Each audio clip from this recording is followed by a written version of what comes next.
أفادت وسائل إعلامية فرنسية اليوم الجمعة أن فاني كولين، محامية الدولي المغربي أشرف حكيمي لاعب باريس سان جيرمان الفرنسي، نددت بمحاولة ابتزاز يتعرض لها بعد اتهامه باغتصاب إحدى الشابات بالعاصمة الفرنسية باريس الأسبوع الماضي. ونقلت لو باريزيان بلاغاً لمحامية حكيمي تكشف فيه أن اللاعب المغربي نفى نفياً قاطعاً التهم الموجهة إليه في استجوابه من قبل المدعين العامين يوم أمس، مشيرة إلى أن موكله يتعرض لحملة ابتزاز.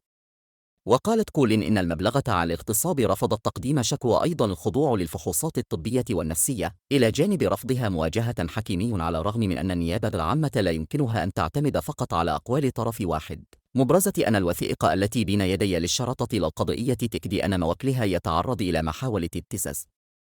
وكان المدعي العام الفرنسي في منطقة نانتير غرب باريس قد وجه اليوم الجمعة تهمة الاغتصاب إلى نجم المنتخب المغربي حكيمي، فقد جرى استجوابه يوم أمس بعد اتهامات من امرأة تبلغ من العمر 24 عاماً بتعرضها للاغتصاب في منازل للاعب في بوليوني بنكاور في 25 فبراير الماضي.